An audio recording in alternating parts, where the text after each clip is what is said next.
Mga master, nais ko lamang pong ibahagi, no? Ito pong status ng remittance sa GSIS. Kapag ikaw ay promoted pero hindi pa nag-reflect sa sahod mo, yung tama mong sahod. Okay? Ito po yung case na naipadala sa atin. Teacher 1, Step 2, promoted to Teacher 3, pero never pa nakatanggap ng sahod ng isang Teacher 3. Ito po yung sitwasyon sa kanyang GSIS remittance. Kung makikita po ninyo, malaki. 847 ang arrears bawat buwan.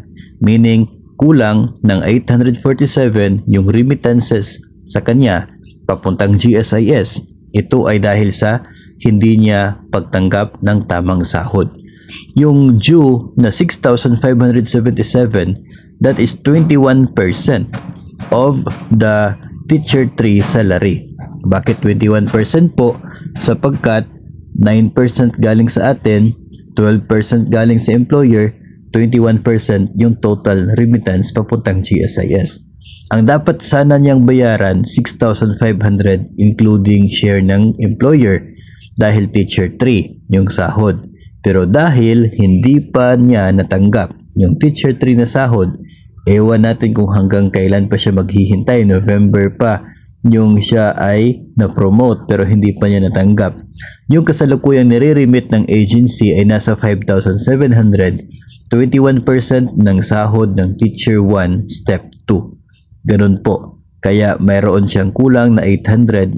Kung titingnan, siguro natin sa GSIS touch ng ating sender, malaki na yung naipon na arrears doon sa kanya pong GSIS premium remittances. Kasalanan ba yan ng teacher?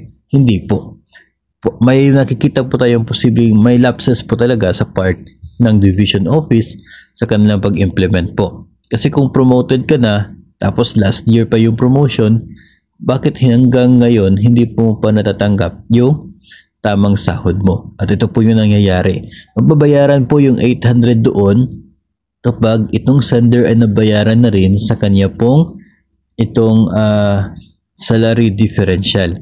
Of course, noong ikaw ay naging Teacher 3, dapat bayaran yung kulang na sahod mo noong start ng Teacher 3 ka hanggang doon sa last month na hindi mo natanggap yung sahod na yon.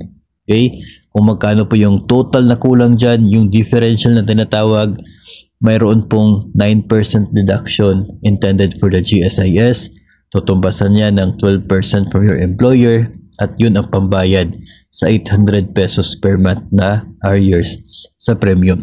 Sa ngayon, sigurado po malaki yung difference ng kanyang length of service sa kanyang period with paid premiums. Kasi nga, dahil po sa arrears na yan, maliit lang ang na-credit na PPP sa kanyang account every month dahil kulang yung remittance mula sa agency.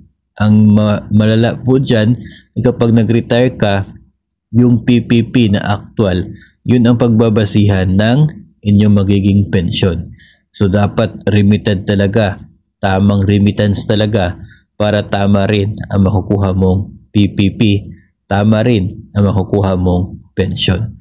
So, it's not good na malalaman natin sa mga comments po ninyo na marami palang cases na ganito yung nangyayari sa buong DepEd. No? Nakakalungkot sapagkat kawawa, no? Yung mga empleyado, mga teachers na siya pong nagdudusa dahil sa hindi updated na pagbibigay sa kanila ng kanila pong sahod. No? Kulang na nga yung sahod, hindi pa binibigay yung tamang sahod after mo ma-promote o kaya ay after mo mag-qualify for the step increment. Mas lalong nagiging kulang, no? Yung mga pagod mo intended para sa promotion, pero matapos ka na promote, hindi naman tumaas yung sahod, posibleng tumaas yung bilang ng responsibilities, pero hindi naman tumaas yung sahod kasi hindi pa na-implement, hindi pa na-ibigay sa iyo. Nakakalungkot yung ganun po na case. At the end of the day, ikaw pa yung kawawa kasi yung record mo, ang daming arrears, ang daming kulang sa remittances, mababa yung PPP, mababa yung magiging computed pension mo if ikaw ay magretiro. Kaya dapat po sana sa lahat ng mga opisina na siya pong in charge sa pag-implement ng tamang sahod, pagbayad nito, sana po ay maging updated lahat nang sa ganun ay maibigay po natin ng tama kung ano po yung deserve ng bawat empleyado.